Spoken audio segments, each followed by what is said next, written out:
Welcome back to the channel, guys. In today's video, we're going to quickly go over some things that you want to look for if you're at Walmart and you're wanting to buy a new rod and reel combo.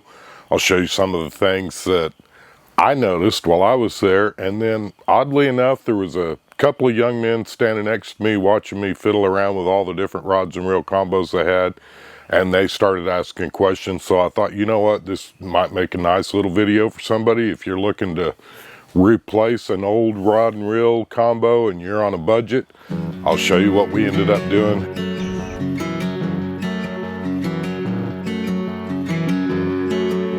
If you guys are interested, we'll do a deep dive video into the zrbco 33 series and what all it encompasses.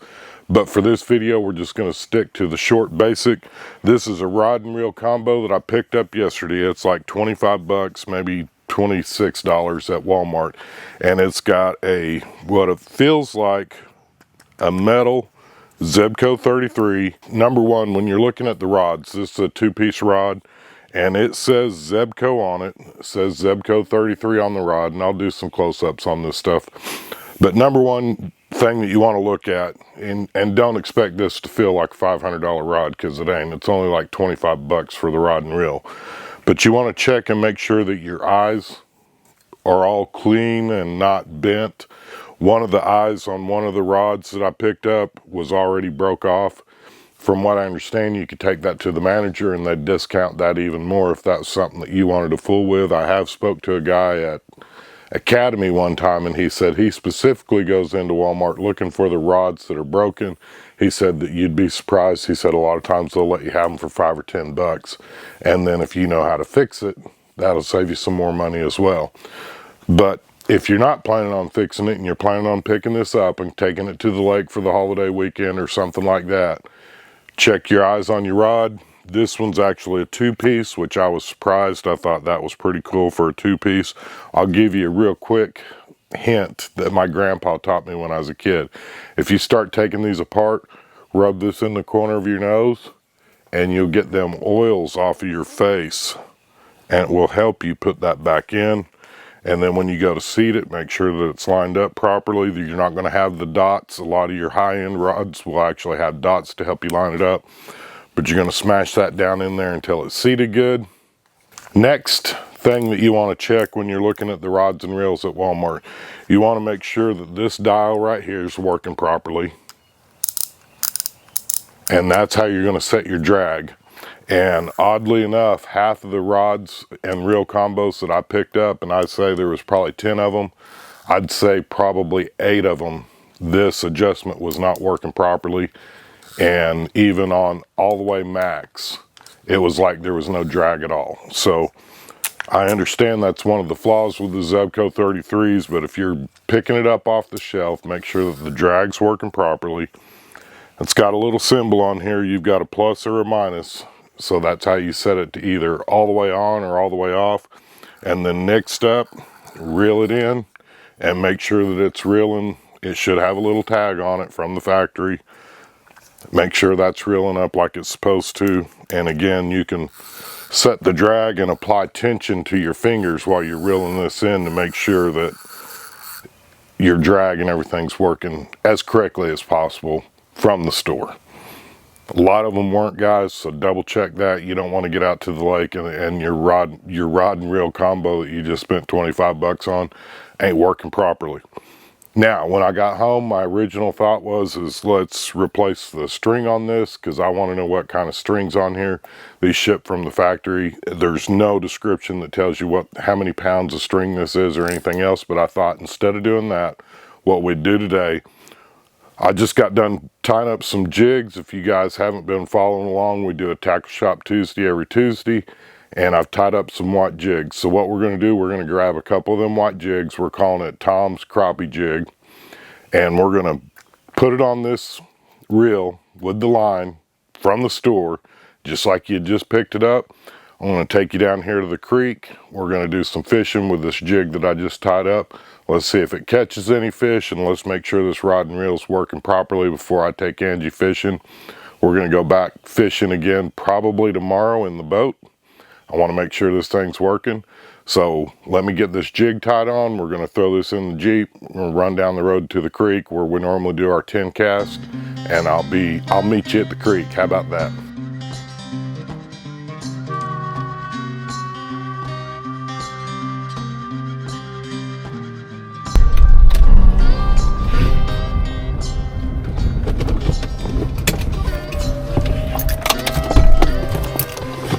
One thing I want to point out, if you guys are ever stopping and fishing some of these creeks, one thing I always do, might help you, may not, I always load up all my stuff so that when I'm opening and shutting the door, minus exiting the vehicle, and getting out on this passenger side, cuts down on your risk of interfering with traffic or getting hit by a car. Notice I said it cuts down your risk. It's not going to completely eliminate the risk. Next thing that you're going to notice as we're walking up here, we're going to be scanning. We're going to be scanning all along here. And I'll tell you why. I'm going to walk up here kind of slow, and I don't mind talking because I don't mind making noise because I'm not trying to hunt. But when I was down here 2 or 3 weeks ago when we was getting all the massive rains and such, there was a huge alligator swimming in this water down here. And to be honest with you, it kind of freaked me out. And I got out of here and left. It's a deer tracks and hog tracks. See all this right in here is where hogs been rooting around. These hogs around here are insane, the numbers of them. I thought that gator would have ate most of them, but I guess he hadn't been able to eat them all. All right, let's set up and see what happens. So this again is that zrbco 33.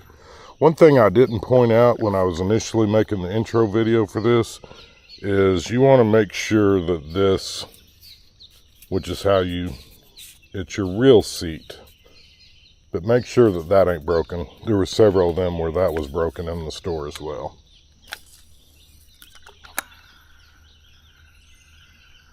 There's cast number 1 with our Tom's crappie jig. Well, I'd say the wife's reel's working just fine. I'd have no problem with her using this at the lake. Can't wait to get her out in the lake. We've about got the boat fixed up the way I want it. Put a bimini top on it and we put the hydroturf in the floor. I'll be doing videos on that soon too. And get them edited and uploaded. If you guys are curious as to how we did the hydroturf.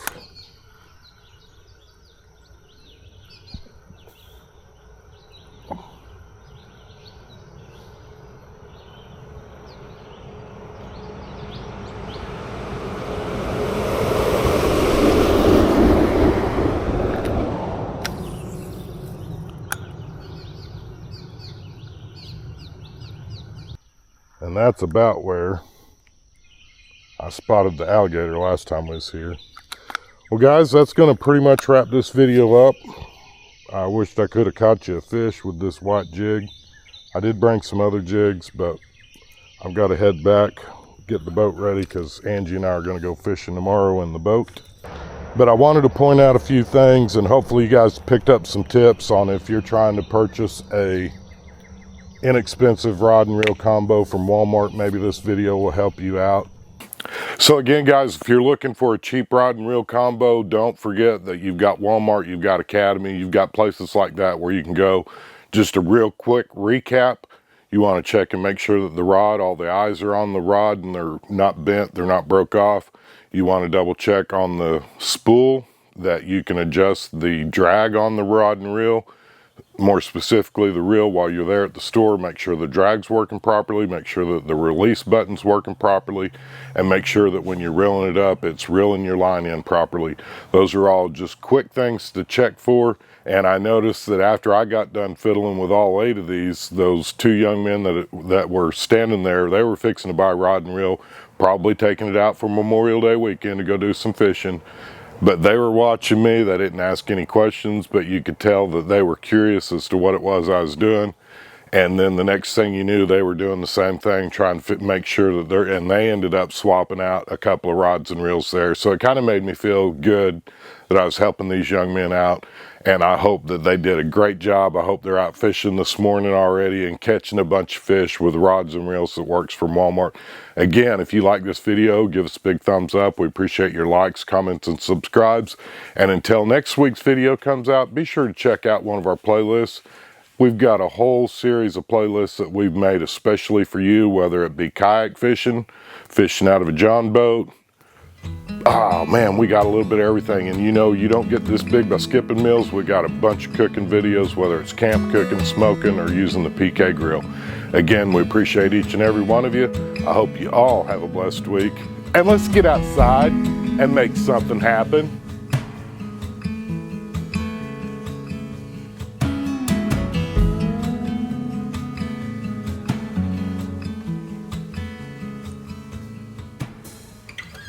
"4 feet on the stripes in the Alabama